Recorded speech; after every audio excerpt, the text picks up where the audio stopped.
베드로전서 1장 1절부터 9절까지 말씀.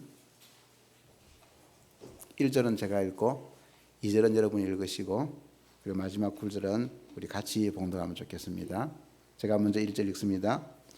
예수 그리스도의 사도 베드로는 본도, 갈라디아, 갑바도기아, 아시아와 비두니아에 흩어진 나그네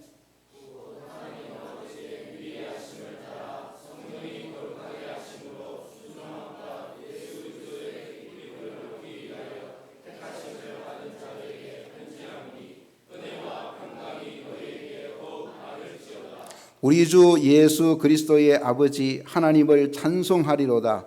그의 많으신 긍휼대로 예수 그리스도를 죽은 자 가운데서 부활하게 하심으로 말미암아 우리를 거듭나게 하사 산 소망이 있게 하시며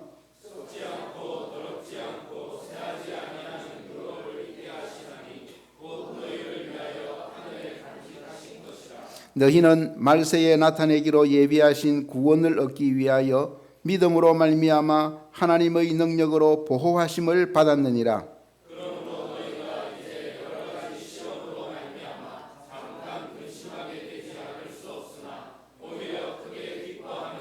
너희 믿음의 확실함은 불로 연단하여도 없어질 금보다 더 귀하여 예수 그리스도께서 나타나실 때에 칭찬과 영광과 존귀를 얻게 할 것이니라. 예수를 너희가 보지 못하였으나 사랑하는도다. 이제도 보지 못하나 믿고 말할 수 없는 영광스러운 즐거움으로 기뻐하라. 같이요. 믿음의 결국 곧 영혼의 구원을 받음이라. 아멘. 예, 저는 샤론 교회를 담임하다가 이번 봄노회 4월에 있는 봄노회 때 사임을 하면서 은퇴를 하게 됩니다. 제 나이가 금년에 68입니다. 은퇴가 실감나지 않는데 세월이 참 빠름을 절감합니다. 그동안의 저의 목회를 돌아보면서 하나님께 감사를 드리면서 꼭 한 가지 바라고 또 남은 저의 평생에 또 기도할 제목이 있습니다. 그것은 그동안 저의 목회와 설교를 통해서 또 샤론 교회를 거쳐갔던 사람들이 모두 구원 얻어서 천국에서 만나는 것입니다. 흘러가는 세월의 강물 속에 우리도 다 흘러 지나가는데 최고의 복은 천국에 들어가는 것입니다. 여러분 모두 이 섬기는 해광교회를 통해서 그리고 인도하시는 유 목사님의 설교와 목회를 통해 구원 얻어 천국 가는 성도들이 다 되기를 바랍니다. 네. 예. 제가 지난 11월 말에 넘어지면서 이 손목뼈가 부러져 가지고는 그동안 침대 위에서 생활하다가 오늘 이제 교회에 나와서 이렇게 예배를 드리게 되었습니다. 더욱이 우리 주님의 귀한 교회에 와서 또 예배를 인도하고 또 설교하게 되어서 참으로 감사합니다. 제가 오래 서는 게 불편해서 지금 의자에 앉아 있습니다. 앉아 있지만은 그래서 이렇게 예배드려서 참 감사하고요. 저는 여러분들 볼 때마다 여러분이 교회에 이렇게 주일마다 나와서 예배 드리는 것이 얼마나 귀한 은혜인지 모릅니다. 얼마나 귀한 은혜인지 모릅니다. 저는 평생에 달리기를 해본 적이 없습니다. 그래서 나중에 저는 천국 가서 부활의 영광스러운 몸을 입게 될 때는 저는 한 100만 좀 달릴 생각입니다. 그래서 여러분들이 내가 내 발로 주님의 교회에 나와서 예배 드릴 수 있다. 이게 얼마나 귀한지 모릅니다. 오늘 성가대 찬양 참 귀하게 잘 하셨는데요. 예배이기 때문에 제가 앵콜은 청하지 않겠습니다. 우리가 하나님 앞에 내 목소리로 찬송하고 기도할 수 있다는 것이 얼마나 귀한지 모릅니다. 들을 수 있다는 것, 눈으로 볼 수 있다는 것, 이게 얼마나 귀한지 모릅니다. 저는 클래식 음악을 참 좋아합니다. 그리고 클래식 음악이나 성가곡들을 참 좋아하는데 그래서 저는 이 들으면서 하나님께서 내게 이 들을 수 있는 귀 그리고 들을 수 있게 해주셔서 이렇게 귀한 찬송과 음악들을 듣게 하시는 게 얼마나 귀하고 감사한지 모릅니다. 여러분 그래서 하나님께서 내게 주신 이 육신 가지고 하나님 앞에 예배하고 하나님 앞에 찬송하고 하나님 앞에 기도하고 이렇게 주일마다 함께 모여서 예배드리는 것이 얼마나 귀한지 모릅니다. 그래서 여러분 평생의 기도 제목 가운데 하나가 무엇인가 하면요, 여러분, 내 평생에 하나님 나라 갈 때까지 주일마다 교회 와서 예배 드리게 해 주십시오. 그렇게 기도하시기 바랍니다. 왜냐하면요, 주일마다 교회 와서 예배 드린다는 것은 믿음도 있지만은 건강히 받쳐줘야 될 거 아니겠습니까? 그래서 하나님께서 우리 부르시는 그날까지는 건강하게 교회 와서 예배 잘 드리고 또 교회를 통해서 하나님의 말씀을 통해서 우리가 구원 얻고 천국 가는 백성이 되어야 되겠습니다. 오늘은 제가 나그네 인생의 목표라는 제목으로 말씀을 전하겠습니다. 우리 인생은 나그네입니다. 이 세상에 와서 잠시 살다가 떠나는 나그네입니다. 더욱이 우리는 영생을 믿습니다. 영생이란 것은 끝이 없는 긴 생을 말하지 않습니까? 그러다 보니까 이 세상에서 우리가 길게 살면 100년 정도 사는데 이 100년 인생도 영생에 비하면 정말 아무것도 아니고 그야말로 빨리 지나가는 것입니다. 그래서 시편 90편 10절에 모세가 했던 말씀이 있지 않습니까? 우리의 연수가 70이요 강건하면 80이라도 그 연수의 자랑은 수고와 슬픔뿐이요 신속기간이 우리가 날아갑니다. 그렇게 모세가 그렇게 했습니다. 이 베드로도요, 베드로전서 1장 24절에서 보면은 그러므로 모든 육체는 풀과 같고 그 모든 영광은 풀의 꽃과 같으니 풀은 마르고 꽃은 떨어진다. 그렇게 말씀하고 있습니다. 여러분 풀 잘 아시죠? 그죠? 자라가지고 꽃이 핍니다. 여러분 보통 꽃이 피면 이 꽃이 얼마쯤 갑니까? 얼마쯤 가겠습니까? 한 달 가는 꽃이 잘 있습니까? 없습니다. 조금 며칠 지나면 꽃이 집니다. 그와 같이 이 풀과 같이 꽃과 같이 우리 인생도 그렇게 지나간다. 이렇게 고백하고 있습니다. 우리가 인생이 나그네라는 이 사실은 우리 다 알고 있는 이야기입니다. 또 그렇게 말도 합니다.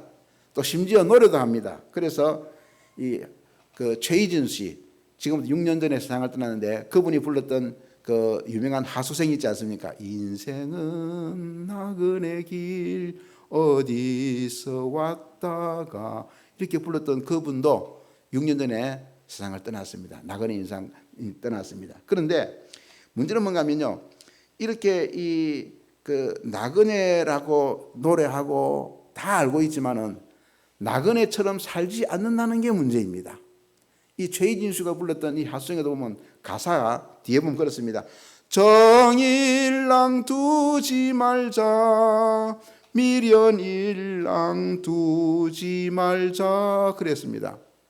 여러분 이 최희진 씨는 영생의 진리를 모르니까 나그네 인생을 노래하면서 기껏 그 나그네 인생이 어떻게 살아야 될 것이냐, 정일랑 두지 말고 미련일랑 두지 말고 그렇게 살다 가자 이렇게 노래했습니다. 그런데 우리는 영생을 알지 않습니까? 영생을 알고 성경이 말씀하는 나그네 인생, 내가 나그네 인생이구나 이것을 알기 때문에 그것을 아는 성도는 이렇게 노래합니다. 우리가 지금은 나그네 되어도 화려한 천국에 머자나 가리니 이 세상 있을 때 주 예수 위하여 끝까지 힘써 일하세. 우리 그렇게 노래하고 사는 것입니다. 세상 사람들은 미련일랑 두지 말자, 정일랑 두지 말자 이렇게 나그네 인생을 노래하지만은 우리는 그것이 아니고 우리 영생의 성을 알기 때문에 화려한 천국에 머자나 갈 것이라는 것을 알고 그렇게 살아가는 것이 우리 성도들의 삶이라는 것입니다. 인생이 나그네라는 말은 나그네처럼 이 세상을 지나가는 것이요 또 그냥 지나가는 것이 아니고 영원한 본향을 향해 간다는 것입니다. 그래서 오늘 베드로가 이 베드로전서에서 말씀한 나그네라는 이 말은 우리 성도의 정체성을 잘 나타내는 말이기도 하다는 것입니다. 그런데 세상 사람들은 또 우리 성도들 중에서도 많은 사람들이 그렇습니다. 이 세상이 전부인 것처럼 살아가고 이 세상을 떠나지 않으려고 발버둥을 치면서 살아갑니다. 오죽하면 이런 말이 있죠. 오죽하면 개똥밭에 굴러도 어디가 났다고요? 이성이 났다 이렇게 말합니다. 개똥밭에 굴러도 당대 최고의 주역가라고 말하는 대산 김석진 할배가 작년에 세상을 떠났습니다. 그런데 이 할배가 해마다 이제 연초가 되면은 사람들이 운세 같은 거 많이 따지지 않습니까? 그래서 이제 주역의 전문가니까 그 인터뷰를 하는데 작년 2월 달에는 인터뷰를 하면서 이렇게 말했답니다. 이게 올해 하는 이 인터뷰가 내게 마지막이 될지 모르겠다. 그렇게 이야기하더랍니다. 그런데 그 나이가 95세였지만은 나이도 정정하고 또 인터뷰하는 한 2시간 동안에 뭐 꼿꼿하게 앉아서 이야기도 잘하고 그래서 그랬는데 이 할배가 그렇게 말하면서 오늘은 그 기자한테 내가 점심을 꼭 사고 싶다 이렇게 말하더랍니다. 그런데 그렇게 해서 점심을 사주었는데 며칠 후에 진짜 이 할배가 세상을 떠났습니다. 그랬더니 그 인터뷰했던 기자가 뭐라고 또 기사를 썼는가 하면은 그 할배가 자기가 이 세상에 머무는 세월까지 아는 것이 참 신기하다. 언제쯤 세상을 떠날 것인지 그걸 아는 것이 신기하다. 이렇게 그 기사를 또 그 뒤에 썼습니다. 저는 그걸 보면서 이렇게 생각했습니다. 여러분, 자기가 떠날 때가 되었다는 것을 예감한다면은 중요한 것이 뭐겠습니까? 그 기자한테 점심 사고 하는 게 중요한 게 아니고 떠날 준비를 해야 되겠습니까? 예? 그 떠날 준비가 뭐겠습니까? 떠날 준비가 뭐겠습니까? 영생 준비. 천국 들어가는 게 아니겠습니까? 내 이제 떠날 건데 기자한테 점심 사는 게 뭐가 중요하겠습니까? 떠날 거기 때문에 우리 나그네 인생의 제일 중요한 것은 떠날 준비를 잘하는 것입니다. 오늘 우리가 읽은 이 베드로 전서와 후서는 예수님의 제자 베드로가 기록한 말씀입니다. 그런데 베드로가 이 베드로 전서와 후서의 이 편지를 보낸 때가 언젠가 하면은 주후 64년 경입니다. 64년 경 그 무렵입니다. 여러분 우리 이제 올해 2024년을 살고 있지만은 64년기인데 그때에 그 세계적인 대사건이 일어났습니다. 로마에 대화재 사고가 있었습니다. 64년 7월 18일 밤에 갑자기 일어난 화재가 한 10일 가까이 타면서 이 로마시 전체를 거의 다 태워버렸습니다. 그 당시에 로마에 행정구역이 14개가 있었는데 그 중에서 10개가 거의 다 대부분 다 타버렸습니다. 여러분, 우리 부산에는 행정구역이 구가 15개 있고 기장군 하나가 있습니다. 16개죠, 그죠? 근데 그 중에서 10개가 다 타버렸다. 얼마나 대단한 것입니까?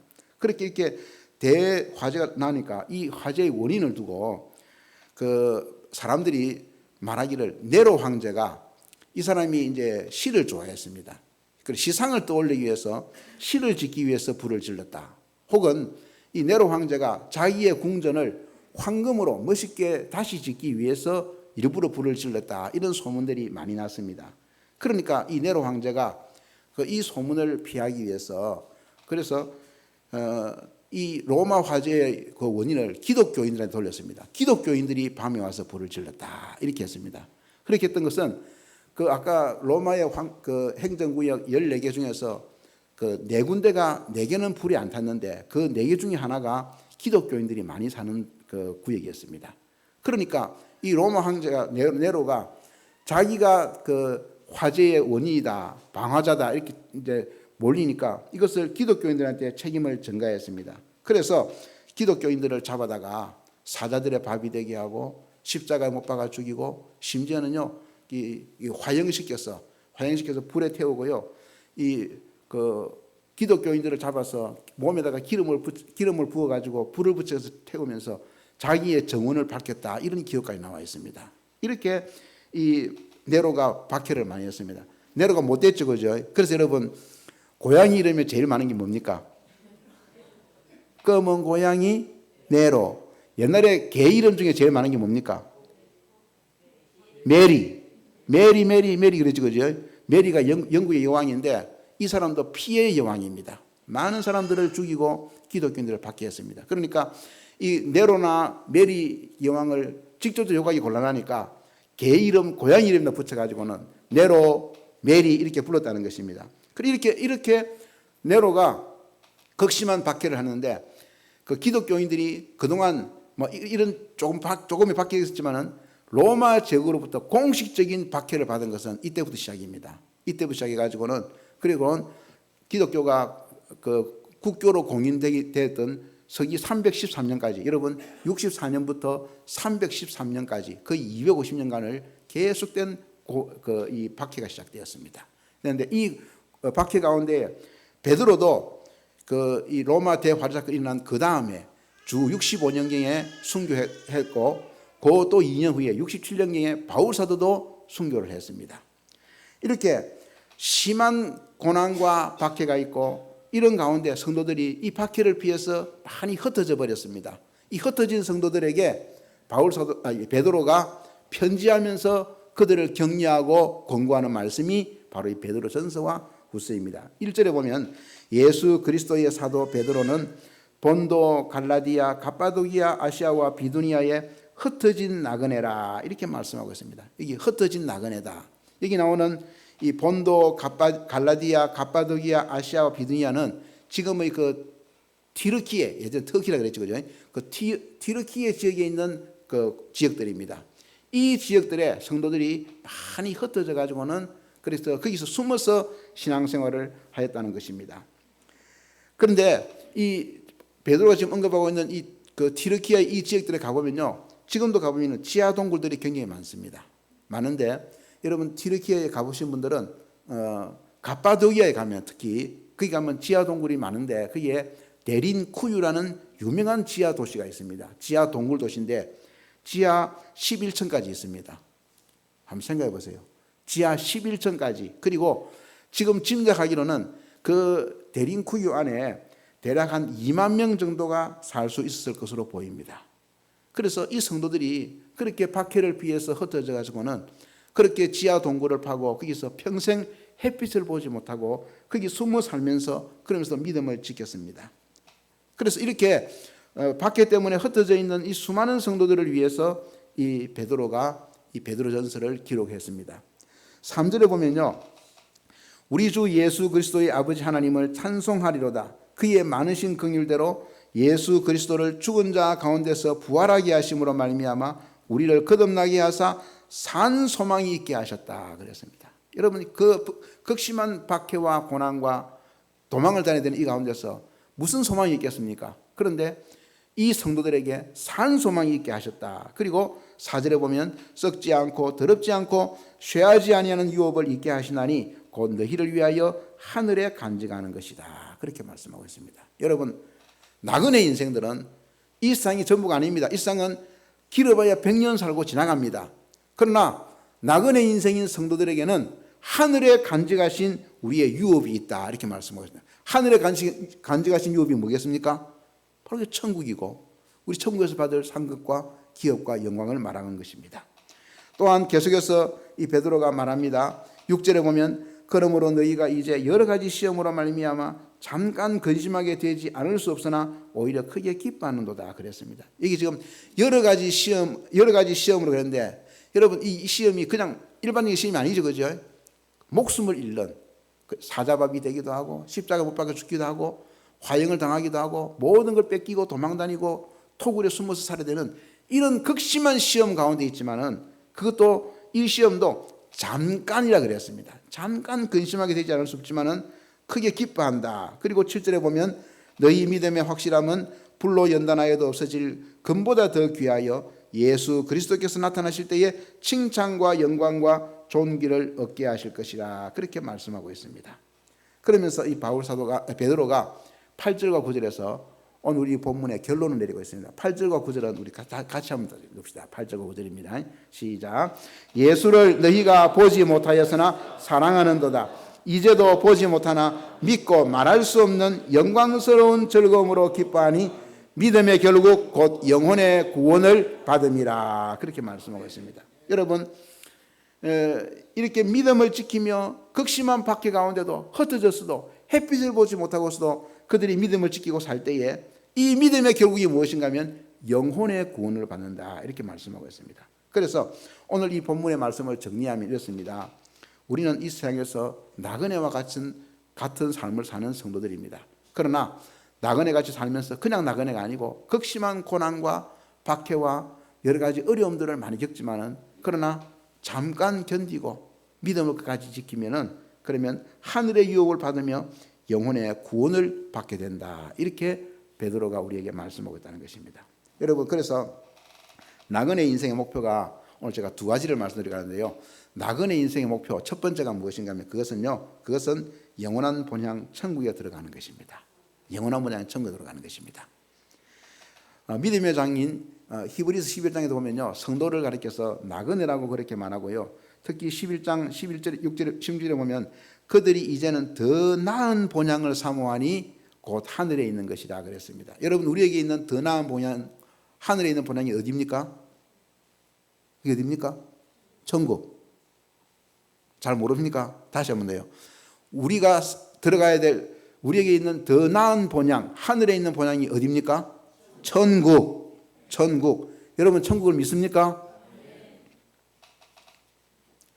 믿음으로 구원받은 성도는요, 이 세상에서는 나그네지만 장차 들어갈 영원한 본향이 있습니다. 나태주 시인이 있습니다. 나태주라는 시인이 있는데요, 이 사람이 참 예쁜 시를 참 잘 씁니다. 그런데 이 나태주 시인이 쓴 시 가운데 잠들기 전 기도라는 시가 있습니다. 이 시가 짧습니다. 이렇게 씁니다. 하나님, 오늘 하루 잘 살고 죽습니다. 내일 아침 잊지 말고 깨워주십시오. 그랬습니다. 하나님, 오늘 하루 잘 살고 죽습니다. 밤에 자는 거 보면 죽는 것 같죠, 그죠? 잘 살고 죽습니다. 내일 아침 잊지 말고 깨워주십시오. 그랬습니다. 여러분, 이 말이 실감이 잘 안 나는데요. 예전에 보면요, 아침에 자고 났더니 세상 떠난 사람들이 더러 많았습니다. 두 가지 원인이 주로 많았습니다. 하나는 연탄가스 때문에, 또 하나는 밤에 자다가 심장마비 때문에 그렇게 가는 사람들이 많았습니다. 그래서 예전에는 인사가 뭡니까? 밤새 안녕하셨습니까? 이게 인사였습니다. 이게 인사였습니다. 그래서 이 나태주 시인의 이 시처럼 우리가 오늘 하루 잘 살고 죽지만은, 잠들지만은 내일 아침 하나님께서 깨워주시면 살아나지만은 안 깨워주시면 그냥 그대로 가는 거 아니겠습니까? 그래서 밤에 잠들고 아침에 깨듯이 우리가 언젠가는 이 세상에서 잠들고 천국에서 깰 때가 있습니다. 그래서 우리 찬송할 때 이렇게 하지 않습니까? 주가 맡긴 모든 역사 힘을 다해 마치고 밝고 밝은 그 아침을 맞을 때, 우리 이 세상에서 잠들지만은 밝고 밝은 그 아침 어디서 맞습니까? 천국에서. 천국에서. 그래서 나그네 인생인 성도의 최고의 목표가 무엇인가 하면요, 그것은 영원한 본향인 천국에 들어가는 것입니다. 한번 물어봅시다. 여러분은 예수님을 왜 믿습니까? 왜 믿습니까? 여러분은 신앙생활 하는데 그 신앙생활하는 목표가 무엇입니까? 교회는 왜 다닙니까? 오늘같이 이 좋은 주일에 좀 있으면 이제 봄 되면 봄꽃놀이 많이 가는데 안 가고 왜 우리 와서 예배드리고 신앙생활 왜 교회 옵니까? 답은요, 천국 가기 위해서입니다. 여러분, 이게 유치한 게 아닙니다. 천국 가기 위해서입니다. 다른 거 우리 그렇게 말합니다. 예수 믿으면 잘 산다, 행복하다, 선한 사람 된다. 그것은 그냥 콩고물같이 떨어지는 것이지 본질이 아닙니다. 우리가 예수 믿고 신앙생활하는 최고의 목표가 무엇인가 하면 그것은 바로 영혼 구원, 천국 가는 것입니다. 거지나 서로는 평생 거지로 살았지만은 세상 떠난 후에 천국 갔습니다. 그 집 주인이었던 부자는 아주 부자로서 호화롭게 잘 살았지만은 죽은 다음에 지옥 갔습니다. 우리보다 앞서가는 성도들, 순교자들, 주님의 일하면서 많은 고난을 겪었던 이들의 모습, 그들이 그렇게 고생하면서도 오늘 이 베드로전서에 나오는 그 배경에 나오는 사람들처럼, 흩어진 나그네들처럼 그렇게 고생하면서도 믿음을 지키는 이유가 뭐겠습니까? 그것은 천국을 빼버리면 설명이 안 되는 것입니다. 천국이 없다면 뭐 하려고 그런 고생하겠습니까? 천국이 없다면 뭐 하려고 목숨을 빼앗기겠습니까? 천국이 없다면 무엇 때문에 자기 살던 직업과 터전을 버리고 흩어져 도망다니겠습니까? 천국이 있기 때문에 그렇다는 것입니다. 그래서 천국이 없다면 우리의 신앙생활은 헛것이고 우리는 가장 어리석은 자들인 것이다. 그래서 베드로가 이렇게 말합니다. 6절에 보면 그러므로 너희가 이제 여러 가지 시험으로 말미암아 잠깐 근심하게 되지 않을 수 없으나 오히려 크게 기뻐한다. 왜 기뻐합니까? 천국이 있기 때문에. 하늘에 있는 우리의 유업, 하늘의 우리의 본향이 있기 때문에, 그래서 이 베드로가 우리는 크게 기뻐한다. 잠깐은 근심하고 고난 때문에 힘들지만은 그러나 우리는 기뻐한다. 그것은 우리에게 영원한 본향이 있기 때문에 그렇습니다. 여러분, 나그네 인생이란 말은 이 세상은 짧게 지나가지만 영원한 본향 천국이 있다는 것입니다. 그래서 나그네 인생의 최고 목표는 영혼의 구원을 받아서 천국에 들어가는 것입니다.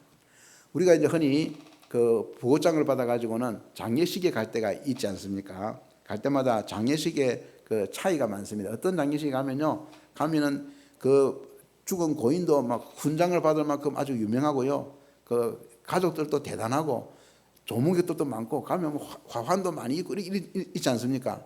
어떤 장례식에 가면요 초라합니다. 그냥 상주도 없고요. 이런 아주 초라하고 뭐 화환 같은 것도 없고 찾는 사람도 없는 이런 그런 그 장례식이 있습니다. 그러나 여러분 장례식 갈 때마다 꼭 생각할 게 있습니다. 가장 복된 장례가 가장 좋은 장례가 무엇인가 하면요. 그것은 죽은 고인이 구원받아서 천국 간 장례가 최고의 장례입니다.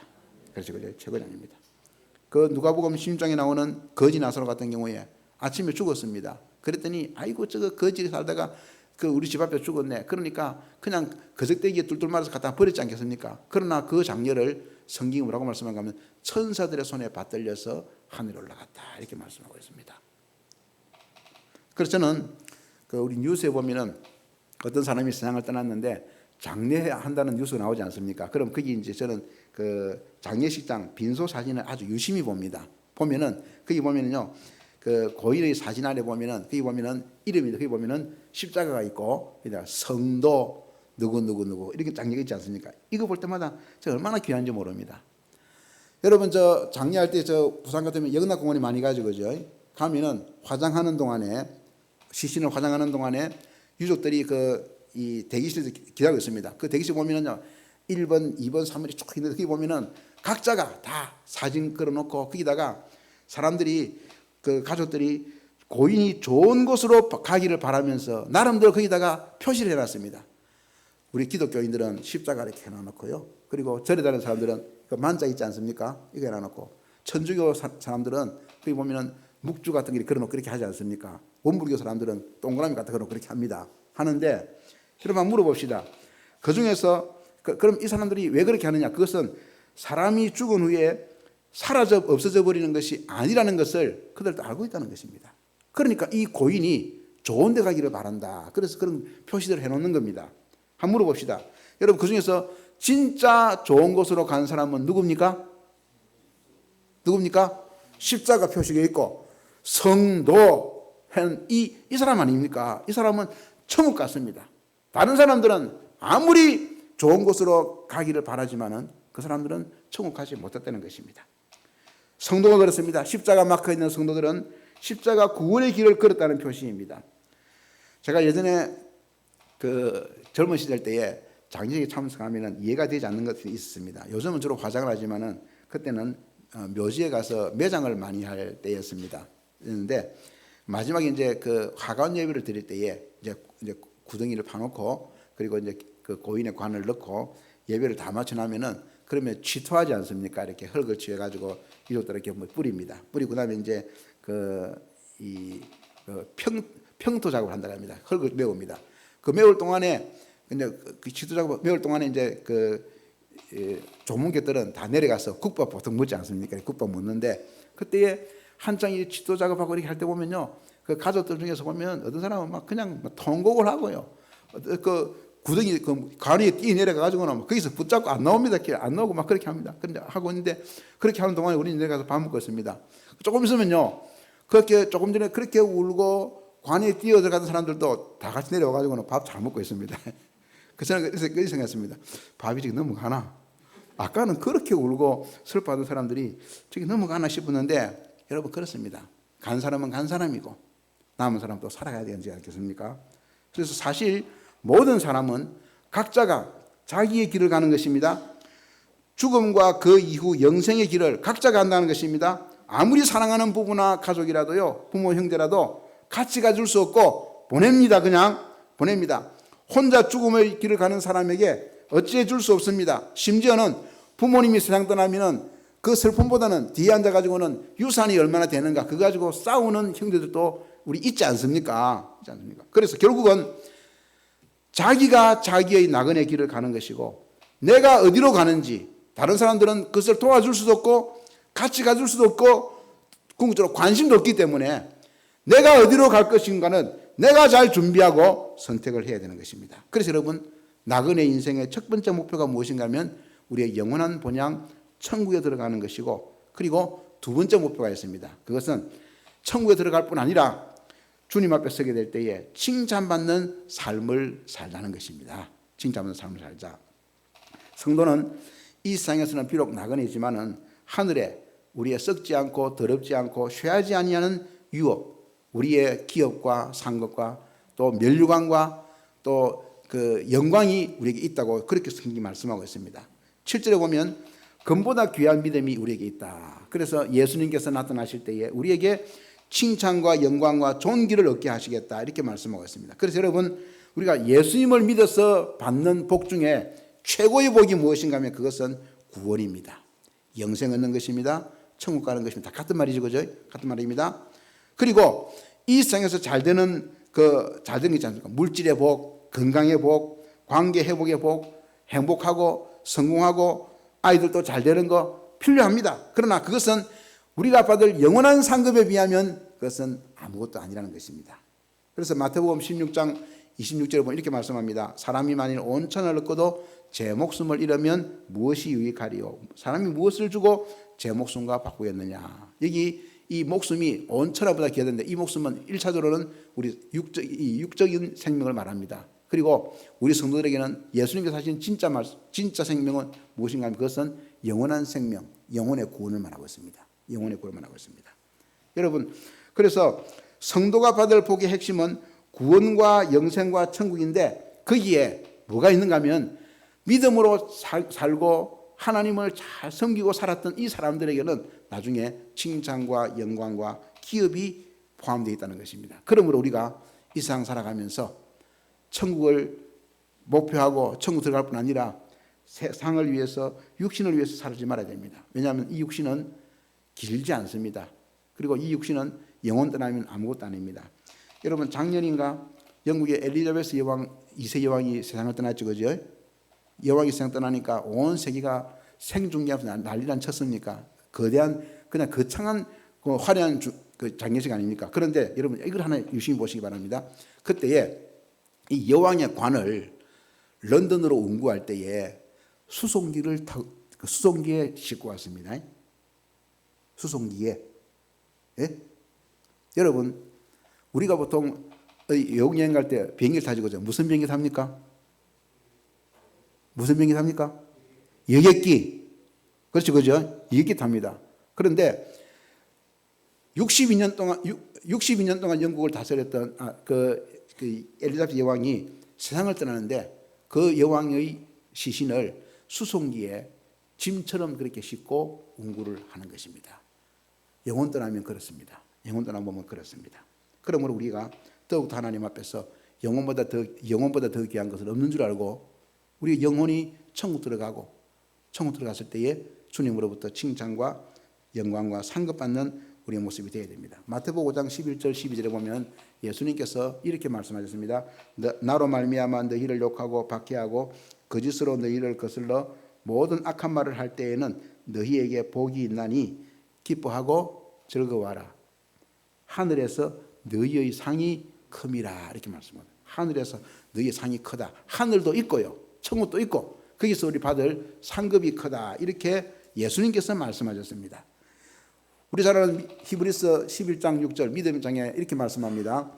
믿음이 없이는 하나님을 기쁘시게 하지 못하나니 하나님께 나아가는 자는 반드시 그가 계신 것과 또한 그가 자기를 찾는 자들에게 뭐 주시는 힘을, 상 주시는 이심을 믿어야 한다.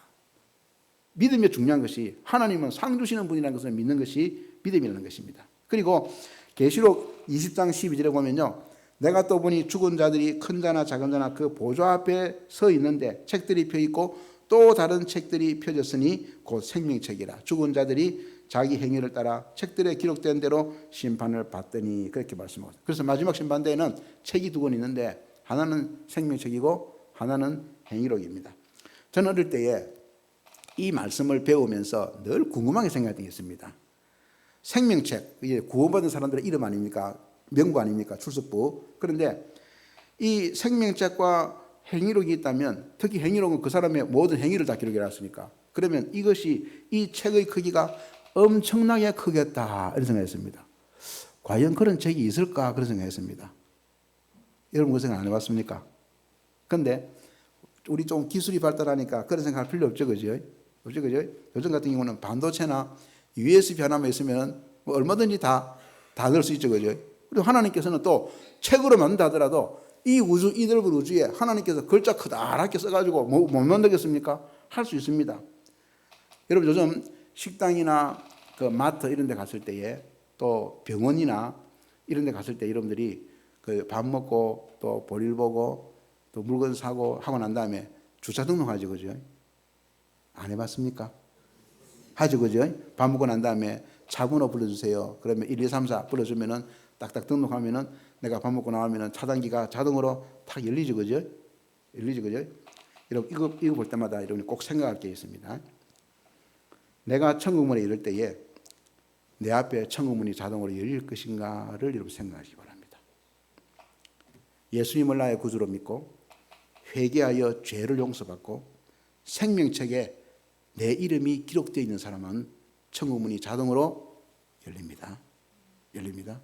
밥 먹고 계산 안 하고 주차 등록 안 하면은 아무리 해도 안 열리죠, 그죠? 아니, 똑같습니다. 똑같습니다. 여러분 수십 년 교회를 다니고 직분을 받고 폼 잡고 살았는데 천국문이 열리지 않는다. 이 낭패 아닙니까? 낭패 아닙니까? 그래서 천국문을 두들기고 난리를 치니까 예수님께서 나오셔서 뭐라고 말씀하겠습니까? 내가 너희를 도무지 알지 못하니 불법을 행하는 자들아 내게서 떠나가라 이렇게 말씀하는 것입니다. 여러분 그럼 얼마나 허무하겠습니까? 예? 여러분 현재 세계에서 그 스포츠 스타들 중에서 최고의 연봉을 받는 사람이 누군가 하면 축구선수 호날두입니다. 이 호날두가 지금 사우디아라비아의 클럽으로 이적을 했는데 이적하면서 그 내년 여름까지 1년에 매년 2억 유로, 우리 돈으로 2,700억 원을 받는다 그럽니다. 그냥 와 한번 합시다. 와. 1년에 2,700억 원. 물론 세금 때문에 좀 줄어들겠지만은 2,700억 원. 미국 메이저리그의 그 야구 스타, 일본의 그 천재적인 선수 있죠. 투수와 타자를 겸하는 오타니 쇼헤이. 이 선수는요, 이 선수는 이번에 LA 다저스로 이적하면서 앞으로 10년 동안 7억 달러, 9천억 원을 받는다 그럽니다. 와, 예, 와. 그런데 이들이 받는 거 이렇게 받지만은요, 성도들이 우리의 본향 천국에서 주님께로부터 받을 상급과 비교가 되겠습니까? 아닙니다. 주님께 줄 상급은 훨씬 크고요. 또 문제가 뭔가 하면 이 사람들은 호날두는 내년까지 또 오타니 쇼헤이는 10년간 받지만 우리는 얼마나 받습니까? 영원한 상을 받습니다. 비교가 안 되지 않습니까? 비교가 안 됩니다. 여러분 예전에 교회 가면요 벽에다가 표가 붙어 있습니다. 우리 주일학교 아이들이 누가 잘하나 그래가지고는 그게 우승왕, 모범왕 이거 포도홍이 그 제가 붙인 게 있었습니다. 이런 거 아는 분이 있습니까? 예? 또 그 성경 읽기 표 해가지고 교인들 성경 읽으면 이렇게 막 들어 그리고 올리고요. 또 예전대 보면 성미 그때 했습니다. 성미 내는 분들 표를 이렇게 했거든요. 그렇게 해서 막 누가 잘하는 게 붙여놨는데요. 천국 가면은 그런 표가 있을까요, 없을까요? 있을까요, 없을까요? 있습니다. 있습니다. 행위록에 다 기록했다가 기록된 대로 갚아주신다고 분명히 말씀하고 있지 않습니까? 말씀을 좀 정리하겠습니다. 이 베드로가 베드로 전서와 후서를 기록한 것이 주 64년경 자기가 순교하기 대략 한 1년 전으로 보입니다. 그때 아까 말씀드린 것처럼 로마의 대화재가 있었고 이것 때문에 네로 황제가 기독교인들한테 책임을 돌려가지고 기독교인들이 말할 수 없는 박해를 받았다 그랬습니다. 그런데 이 베드로도 자기가 세상을 떠날 때가 가까웠다는 걸 느끼면서 가만히 보니까 12제자들 예수님께로부터 부름받아서 예수님을 따라다니며 섬겼던 12제자 중에서 12제자 중에서는 성경을 기록한 사람이 그 당시에 아무도 없었습니다. 여러분 12제자 중에서 성경을 기록한 사람은 마태복음을 기록한 마태 그리고 베드로 전후서를 기록한 베드로 그리고 요한이었습니다. 그런데 마태와 요한은 나중에 훗날에 기록되었습니다. 이게 그래서 베드로가 볼 때에 자기가 이제 세상을 떠날 때가 가까이 왔는데 보니까 자기 이 동기들인 이 12제자 중에서는 그 중에서는 성경을 기록한 사람이 안 보이는 겁니다. 그래서 이 베드로가 아마 그래서 또 기록을 했는지 모르겠습니다. 기록하면서 베드로에게 이 말씀을 기록하면서 두 가지 또 마음에 걸리는 게 있습니다. 하나가 무엇인가 하면요, 그것은 오늘 보니까 8절에 이렇게 말씀합니다. 예수를 너희가 보지 못하였으나 사랑하는도다. 이제도 보지 못하나 믿고 말할 수 없는 영광스러운 즐거움으로 기뻐하니, 이렇게 말씀하고 있습니다. 무슨 말인가 하면 베드로는 예수님 직접 본 사람이지, 그죠? 예? 3년도 같이 안 다녔습니까? 그런데도 예수님을 직접 보고서도 4년 동안 따라다니며 생활했으면서도 때로는 믿음이 없어서 꾸지람 들었지 않습니까? 믿음이 작은 자들하고 꾸지람 들었는데, 지금 여기에 이렇게 목숨을 잃고 흩어져서 도망다닐 만큼 이렇게 고난과 박해를 받는 이 성도들은 예수님을 보지도 못했다는 것입니다. 예수님을 보지도 못했으면서 예수님을 사랑하고 예수님을 믿고 말할 수 없는 영광스러운 즐거움으로 기뻐하고 있는 이 성도를 볼 때에 얼마나 귀하겠습니까? 그래, 나는 예수님을 보고도 예수님을 꾸지람 들은 일이 한두 번이 아닌데, 당신들은 예수님을 보지도 못했으면서 이렇게 믿음을 지키고 천성을 향해 나아가는 나그네들로 사는구나. 그래서 이 성도들을 귀하게 보는 것입니다. 그러면서 또 한 가지, 이 베드로가 자기의 삶에 이것을 기록하면서 아픈 부분이 하나 있습니다. 우리 잘 아는 대로 베드로가 왜 예수님 모른다고 3번 부인하지 않습니까? 부인했는데 그 부인하기 전에 예수님께서 겟세마네 동산에 이 베드로가 데리고 가서 시험에 들지 않게 깨어 기도하라고 그랬습니까? 기도 안 했죠, 그죠?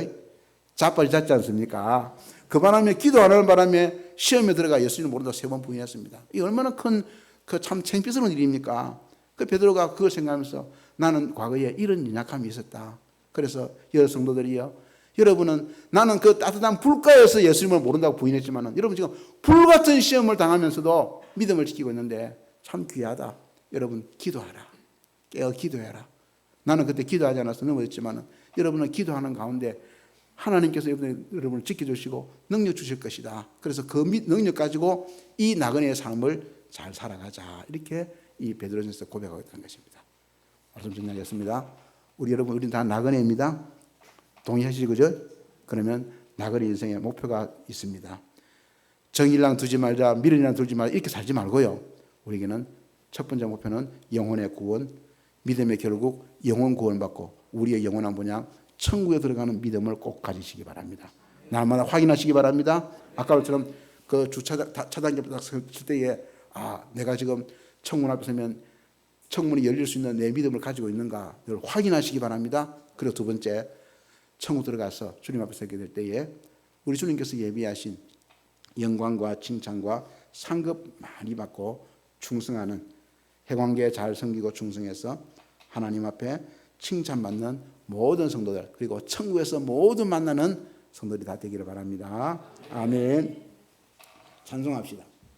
찬송가 445장 찬송하면서 우리 드린 예물들 봉헌하겠습니다.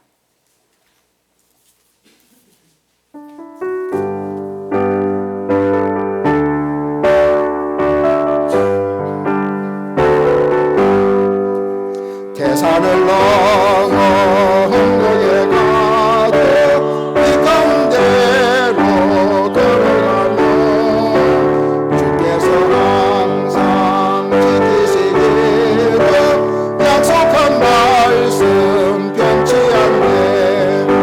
하늘의 영광 나의 맘속에 자고로 넘쳐 할렐루야를 감사해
잠깐 기도할 제목은요, 여러분, 우리 나그네 인생입니다. 나그네답게 살아서 훗날 영원한 본향 천국에 들어가고 주님 앞에 칭찬받는 그런 삶을 살아가는 나그네가 되도록 우리가 같이 잠시 기도하겠습니다. 기도하십시다. 아버지, 우리 나그네입니다. 나그네답게 살게 하여 주시옵소서. 그때 성도들처럼 여러 가지 시험과 믿음을 잘 지키고 십자가의 길을 걸어가서 영혼의 구원을 받고 천국에 들어가는 우리 모든 성도들에게 이 세상에서 주님을 잘 섬기고 주님에게 잘 섬기고 말씀대로 순종하고 살아서 주님 앞에 서게 될 때 칭찬과 영광과 기업과 상급받는 우리 모든 하나님의 성도들이 되도록 은혜를 주시옵소서. 이 시간도 그 믿음 가지고 살아가도록 이 믿음을 우리가 본받아 살아가는 주의 말씀을 다 되게 하여 주시옵소서. 하나님, 저희는 나그네입니다. 나그네들에게 영원한 본향의 소망을 주시고 산 소망을 주신 우리 하나님께 감사하면서 나그네의 믿음의 삶을 잘 살아가는 우리 모든 성도들 되게 하여 주시옵소서. 오늘도 예배하면서 우리 하나님 앞에 귀한 예물들을 올려드립니다. 하나님 귀하게 받으시고 사랑하는 성도들이 하나님 앞에 구별해 드리는 모든 예물들을 통하여 영광 받으시고 그 예물들에 담겨 있는 그 사연과 주님을 사랑하는 그 마음들을 기억하시고 우리 사랑하는 모든 성도들에게 가정에, 건강에, 기업 위에, 또 자녀들 위에 행하는 모든 일들과 기도하는 제목들 위에 하나님께서 만배나 복을 주시고 갚아 주시옵소서. 예수님 이름으로 기도드립니다. 아멘. 축도하겠습니다. 우리 주 예수 그리스도의 크신 은혜와 하나님 아버지의 사랑하심과 성령의 교통하심이 영원한 본향 천국을 허락하신 주님께 감사하면서 나그네 인생 복된 걸음을 걸어가는 사랑하는 해관계 모든 성도들 머리 위에 항상 함께 있을지어다. 아멘.